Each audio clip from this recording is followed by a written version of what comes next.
أما بعد فأعوذ بالله من الشيطان الرجيم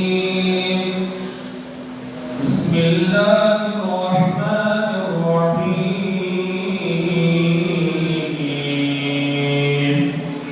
قال الله تبارك وتعالى في القرآن المجيد إن الله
اللهم صل على سيدنا محمد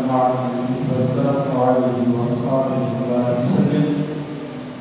صلاة وسلام عليك يا سيدي يا رسول الله وعلى آلك وصحبه يا رسول الله. اپنے نامدار مدینے کے سلطان رحمت عالمین صلی اللہ علیہ وسلم نے ارشاد فرمایا کہ جو شخص مجھ پر کثرت سے درود پاک پڑھتا ہے اللہ تبارک و تعالی اس کو کل قیامت کے دن ایک عظیم مقام مرتبہ عطا فرمائے گا. علامہ نبہانی رحمۃ اللہ تعالی علیہ فرماتے ہیں کہ یہاں کثرت سے مراد بندہ اگر 313 مرتبہ روزانہ پابندی سے بلا ناغہ درود پاک پڑھے تو وہ کثرت میں درود پاک پڑھنے والوں کے شامل ہو جائے گا. صلو علی الحبیب صلی اللہ علیہ محمد صلی اللہ علیہ وسلم صلاۃ و سلام علیک یا سیدی یا رسول اللہ صلی اللہ علیہ وسلم. پچھلے 2 جمعوں سے الحمدللہ ہم بیوی کے حقوق کے حوالے سے سوال کرنا ہے. آج ہم انشاءاللہ زوجہ کا تیسرا حق اس کے بارے میں چند باتیں سننے کی کوشش کریں گے. سب سے پہلے حضرت سیدنا عمر بن عبدالعزیز رضی اللہ تعالیٰ عنہ کا ایک فرمان. آپ فرماتے ہیں کہ گھر والوں کی معاشی حالت کے حوالے سے آپ نے اپنے رفقا کے درمیان گفتگو فرمائی تو آپ نے فرمایا کہ میں نے انہیں مال غنیمت سے دوسروں کی طرح ان کو بھی حصہ دیا ہے. عرض کی گئی اتنی سی رقم میں وہ کیسے گزارا کریں گے, کپڑے کہاں سے خریدیں گے؟ کیونکہ حضرت سیدنا عمر بن عبدالعزیز رضی اللہ تعالیٰ عنہ کے بارے میں آتا ہے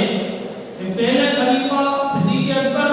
دوسرے خلیفہ حضرت عمر فاروق اعظم, تیسرے خلیفہ عثمان غنی, چوتھے خلیفہ مولا علی رضی اللہ تعالیٰ عنہ, اور 5ویں نمبر پر جس میں خلافت کا نمبر آتا ہے وہ فرمایا حضرت عمر بن عبدالعزیز رضی اللہ تعالیٰ عنہ. اور حضرت عمر بن عبدالعزیز رضی اللہ تعالیٰ عنہ نے خلافت کے جو معاملات سنبھالے ایسا لگتا تھا کہ حضرت عمر رضی اللہ تعالیٰ, کیونکہ ایک رشتہ حضرت عمر بن عبدالعزیز کا حضرت عمر رضی اللہ تعالیٰ کے ساتھ یہ بھی تھا عبدالعزیز یہ بھانجے تھے اور حضرت عمر ان کے ماما تھے۔ اللہ اکبر۔ تو حضرت عمر بن عبدالعزیز رضی اللہ تعالیٰ عنہ یہ گھریلو معاملات کے حوالے سے فرماتے ہیں کہ میں نے جس طرح دوسروں کے حقوق ادا کیے ہیں اسی طرح میں نے اپنے گھر والوں کے بھی حقوق ادا کیے ہیں، میں نے اپنے بچوں کے بھی حقوق ادا کیے ہیں، میں نے اپنی زوجہ کا بھی حق ادا کیا ہے، لیکن ایک شریعت کے دائرے میں رہتے ہوئے۔ یعنی میں فرماتے ہیں کہ میں نے اپنے گھر والوں کی غیر ضروری خواہشات کو پورا کرنے کے لیے کبھی مال حرام کی طرف ہاتھ نہیں بڑھایا ہے۔ میں نے اپنے گھر والوں کی ضروریات پورا کرنے کے لیے کبھی غلط کام نہیں کیا۔ حضرت عمر بن عبدالعزیز فرماتے ہیں کہ وہ نقصان میں ہے شخص کہ جو اپنے گھر والوں کی ضروریات، غیر خواہشیں، ناجائز خواہشیں پورا کرنے کے لیے اپنی دنیا اور آخرت تباہ کر دیتا ہے۔ وہی حدیث میں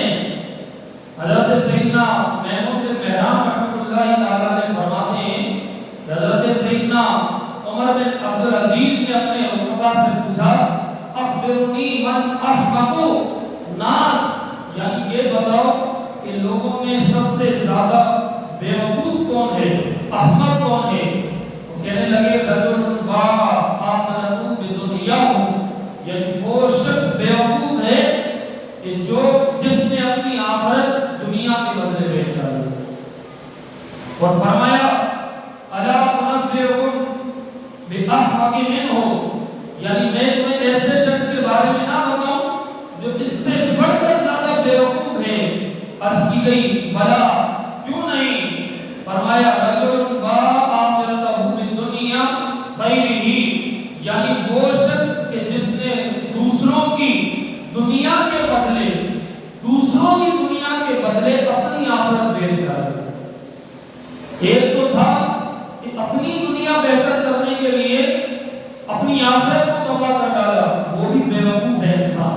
لیکن حضرت عمر بن عبدالعزیز سے آگے کی بات کر رہے ہیں اور کہہ رہے ہیں کہ اس سے بھی بڑا بیوقوف وہ ہے کہ جو دوسروں کے لیے حرام کماتا ہے، جو دوسروں کے لیے ناجائز کام کرتا ہے اور وہ اپنی آخرت، اپنا ایمان کی برباد کر دیتا ہے۔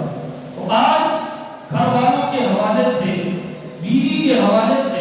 جو تیسرا حق ہم نے سننا ہے وہ یہ ہے کہ اپنے گھر والوں کو مال حرام سے بچانا۔ کہتے ہیں کہ انسان جو ہے اپنے اہل و عیال کی ضروریات پورا کرنے کے لیے تعاون کرتا ہے، محنت اور مزدوری کرتا ہے، اور اپنی بیوی اور بچوں کی خواہشات کی تکمیل کے لیے، ان کی خواہشات کو مکمل کرنے کے لیے دولت اکٹھی کرتا ہے۔ یاد رکھیں اسلام کمانے سے منع نہیں کرتا، اسلام مال جمع کرنے سے منع نہیں کرتا، ہاں اسلام اس سے منع کرتا ہے کہ جو تم مال جمع کر رہے ہو یہ حلال ہے کہ حرام ہے۔ اگر حلال مال جمع کرنا ہے اسلام منع نہیں کرتا۔ بات کہ جو اپنی بیوی اور بچوں کی خواہشات کی تکمیل کے لیے ناجائز اور جائز میں فرق کیے بغیر یہ مال جمع کرتا ہے اور دن بدن بڑھتی ہوئی ضروریات حلال و حرام میں فرق ختم کرنے کا سبب بنتا ہے، اور پھر اسی مال سے اپنے گھر والوں کی نام اور نفقہ لیتا ہے، یعنی کھانے پینے کی اشیاء لیتا ہے، اور پھر وہ حرام طریقے سے مال کما کر حرام چیزیں گھر میں لاتا ہے، تو کہا کل قیامت والے دن اس کے گھر والے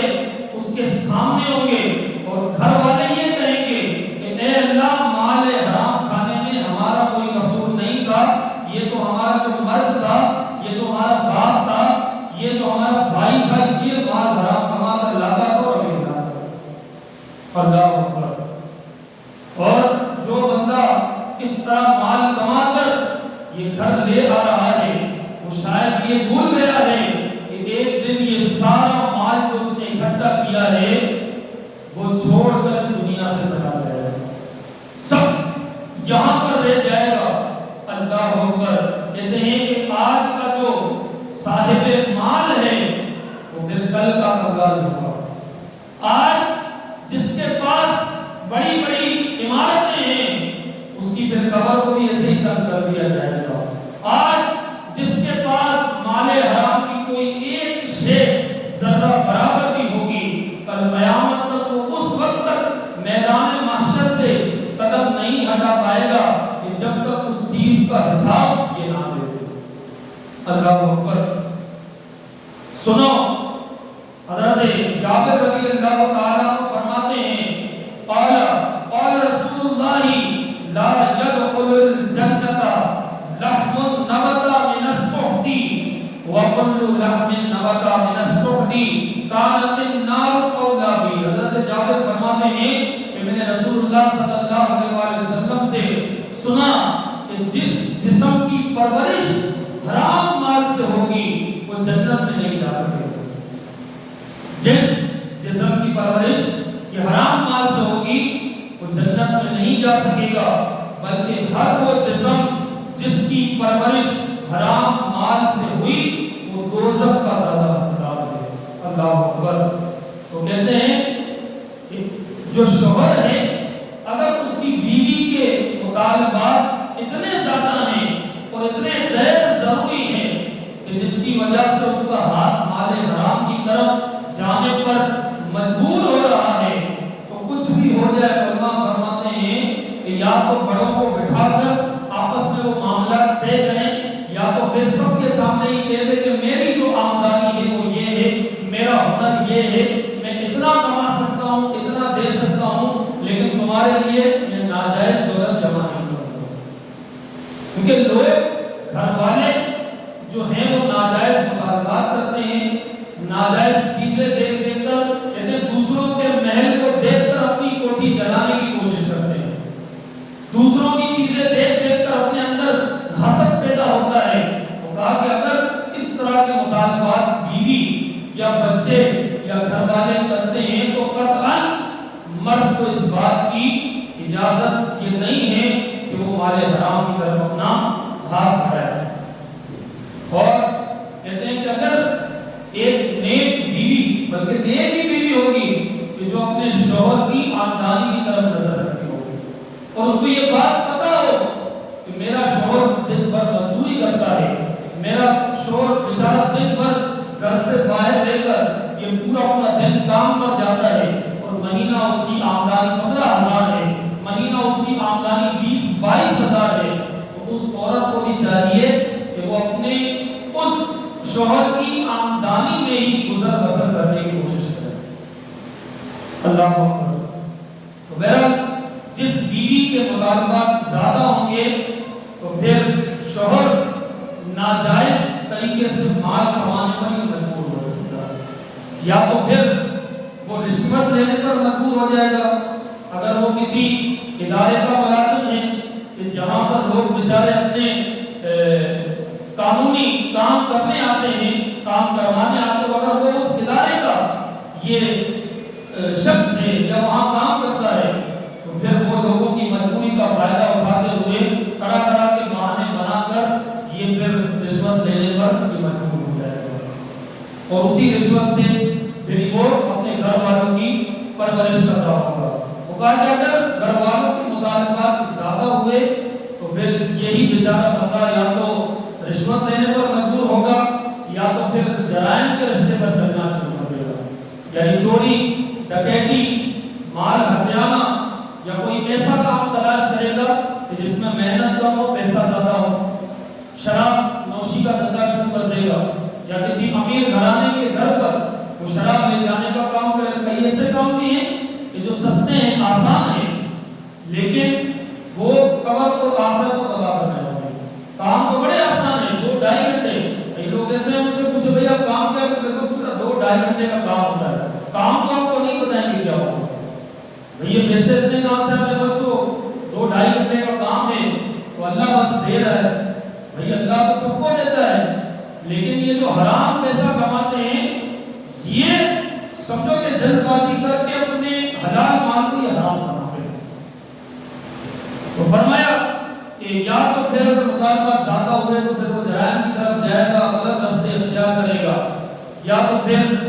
نشے والی لت اس کو لگ جائے گی. کئی ہستے بستے گھر. میں آج آپ کے سامنے ایک بات رکھتا ہوں. آپ نے دیکھا ہوگا کہ نوجوان شادی سے پہلے بالکل صحیح ہوتا ہے, نہ اس کے اندر نشے کی کوئی عادت ہوتی ہے, نہ وہ چرس پیتا ہے, نہ وہ شراب پیتا ہے, نہ وہ مطلب کوئی اور غلط فعل میں ہوتا ہے. شادی ہوتی ہے, حالانکہ حدیث میں ہے کہ نکاح کرو تمہارا آدھا ایمان محفوظ ہو جائے گا. یہ حدیث کا مفہوم ہے, حدیث کے الفاظ ہیں کہ تم نکاح کرو تمہارا آدھا ایمان محفوظ ہو جائے گا. لیکن کیا وجہ ہے کہ آج کا نوجوان شادی کرنے کے بعد یہ غلط کام کرنا شروع کر دیتا ہے. اچھا بھلا ہوتا ہے, وہ اچھا اپنا روزگار کماتا ہے, لیکن وہ شادی کے بعد بیچارہ ایسی غلط لین میں چلا جاتا ہے, ایسے معاملات میں چلا جاتا ہے کہ پھر لوگ کہتے ہیں یار اس نے اپنی زندگی کو تباہ و برباد کر دیا. یا یہ بھی کہتے ہیں کہ یار اس نے دیکھو آنے والی لڑکی کا مستقبل خراب کر دیا, اس نے اپنی بیوی کا مستقبل خراب کر دیا, اس نے اپنے بچوں کا مستقبل خراب کر دیا. تو وہ ظاہری صورت کو دیکھ رہے ہوں گے, یعنی جو اس کا ظاہری لبادہ ہے, اس کا نشہ ہے, وہ تو دیکھ رہے ہوتے ہیں, لیکن اندرونی معاملات سے وہ بے خبر ہوتے ہیں. تو شادی کے بعد جو ہے ایسے کیا معاملات ہوئے کہ جس کی وجہ سے اس کو گھر کے بجائے باہر سکون تلاش کرنے کے لیے نکلنا پڑا. اس کو گھر کے بجائے باہر سکون, اس میں بتایا گیا بھائی چرس پیو تمہارا سکون دور ہو جائے گا, شراب کے 2 گھونٹ لگاؤ تمہارا سکون دور ہو جائے گا, 2 کش لگاؤ تمہارا یہ سکون دور ہو جائے گا. تو گھر تو سکون کا گہوارہ تھا, گھر میں سکون ملتا, لیکن کیا وجہ ہے کہ وہ باہر سکون تلاش کر رہا ہے. وہ ایک اچھا بھلا لڑکا, ایک اچھا بھلا مرد, ایک اچھا بھلا انسان یہ غلط راستے پر چل پڑتا ہے. میں کئی ایسے لوگوں کو جانتا ہوں بیچارے دنیا سے چلے بھی گئے, مر گئے, نشے کی حالت میں دنیا سے چلے گئے, انجیکشن لگا کر پتہ نہیں کیسی کیسی دوائیں استعمال کر کے بیچارے رستوں میں ایسی حالت پر مرے کہ ان کے جسم پر لوگوں نے کپڑا اڑانا بھی مناسب نہیں سمجھا. میں یہ کہتا ہوں کہ یہ تو ظاہری اسباب تھے نا اس کے ساتھ, لیکن اندر کے اسباب کیا رہے, اس پر ہمیں غور و فکر کرنا چاہیے کہ بھائی یہ معاملات کیوں ہو رہے ہیں. اور میں دوبارہ کہتا ہوں کہ اس معاملات پر غور اور فکر یہ جو گھر کے بزرگ ہوتے ہیں, گھر کے بڑے ہوتے ہیں, ان کو دیکھنا چاہیے, یا خاندان کے جو بڑے ہوتے ہیں یہ ان کو دیکھنا چاہیے کہ کوئی اچھا والا لڑکا ہے, کیوں ایسا ہو گیا. تو جب وہ اس کی تحقیقات شروع کریں گے نا, تو پھر اس نتیجے پر پہنچیں گے کہ بیوی کے جو ناجائز معاملات تھے, یعنی ناجائز جو خواہشیں تھیں جن کو عادت بڑھتی جا رہی تھی, اور بالآخر یہ ہوا کہ معاملات یہاں تک پہنچے کہ اب وہ پیسے تو گھر پہ لا نہیں سکتا تھا, تو اس نے کیا کیا, غلط کام کرنا شروع کر دیا, اس نے نشہ کرنا شروع کر دیا. بھائی گھر پر اگر صبح سے لے کر ہوتا ہے رات تک کام کرتا ہے, وہ گھر پر کیوں جاتا ہے کہ اس کو سکون وہاں پر ملے, اور اگر گھر کے اندر ہی سکون نہ ہو تو پھر بندہ کہاں جائے گا, پھر بندہ غلط جگہ پر جائے گا. اللہ اکبر. تو میرا بیوی کو بھی چاہیے کہ وہ شوہر کی جائز آمدنی پر گزر بسر کرنے کی یہ کوشش کرے. اللہ اکبر, سبحان اللہ. اس دور کے اندر جب رشتہ طے ہوتا ہے, یہ تھوڑی ہٹ کر میں بات کر رہا ہوں, کہ جب رشتہ طے ہوتا ہے, جب لڑکی والے لڑکے کو دیکھنے جاتے ہیں, لڑکے والے لڑکی کو دیکھنے جاتے ہیں, تو لڑکی والوں کا سب سے پہلا جو سوال ہوتا ہے کہ لڑکا کتنا کماتا ہے, لڑکا کتنا کماتا ہے. میں کہتا ہوں کہ سوال یہ نہیں ہونا چاہیے کتنا کماتا ہے, سوال یہ ہونا چاہیے لڑکا کہاں سے کماتا ہے, لڑکا کیسے کماتا ہے. جھوٹ بول کر تو نہیں کماتا, کوئی ایسے ادارے سے تو منسلک نہیں ہے کہ جہاں پر اس کو رشوت لینی ہی پڑے گی, کسی ایسے ادارے سے تو منسلک نہیں ہے کہ جہاں پر اس کو جھوٹ بولنا ہی پڑے گا. تو جب رشتہ طے کرنے جائے تو لڑکی والے لڑکے والوں سے یہ پوچھے بھائی لڑکا کتنا کماتا, نہیں یہ ہمیں نہیں پتا, لڑکا کہاں سے کماتا ہے, حلال لے آتا ہے حرام لے آتا ہے, ہمیں اس کی وجہ بتائیے. تو جب شروع سے ہی یہ چیز دیکھ لی جائے گی اور خاندانی دیکھ لی جائے گی، بعد میں معاملات دے ہوں گے، آپ یقین کریں کہ پھر گھر امن کا گہوارہ ہے۔ اللہ اکبر۔ بہرحال تو یہ معاملات تھے کہ اپنے جو بیوی ہوتی ہے اگر وہ ناجائز مطالبات کرتی ہے، زیادہ مطالبات کرتی ہے، تو پھر ہمیں صرف اس کی ضروریات پوری کرنی ہے، ہمیں اس کی ضروریات پوری کرنی ہے، نہ کہ اس کی ناجائز خواہشیں پوری کر کر اپنے آپ کو یہ حرام کام میں ڈالنا ہے۔ حضرت سیدنا یوسف بن اسباط رحمۃ اللہ تعالی مروی ہے کہ جب کوئی نوجوان عبادت میں مصروف ہوتا ہے، سب سے پہلے تو عبادت کی توفیق کم ملتی ہے ہمیں، ایسا ہی عبادت کی توفیق کم ملتی ہے، نماز صرف جمعے کی پڑھنی تو پڑھنی، اس کے بعد پتہ ہی نہیں ہے۔ پھر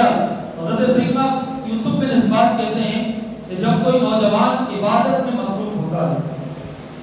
تو شیطان اپنے ساتھیوں کو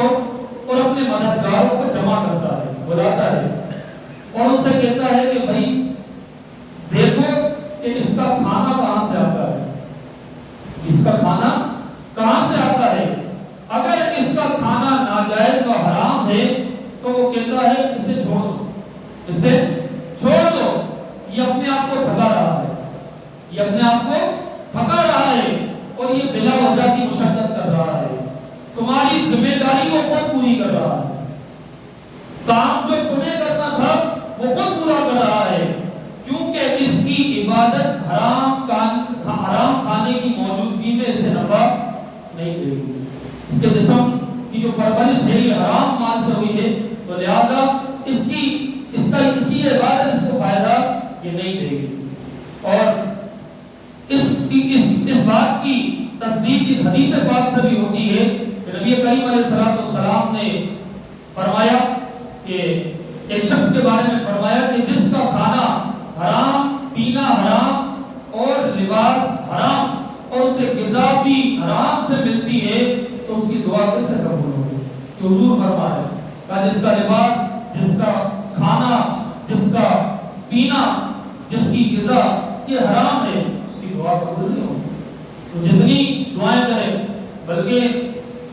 حضرت موسیٰ علیہ السلام نے ایک شخص کو دیکھا کہ کعبے سے لپٹ کر گر گرا کر یہ دعا کر رہا ہے،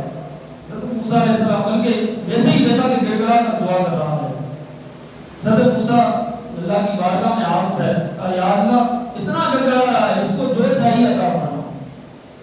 حضرت موسیٰ علیہ السلام کی طرف وحی آئی کہ اے موسیٰ آپ اس کی سفارش مت کریں،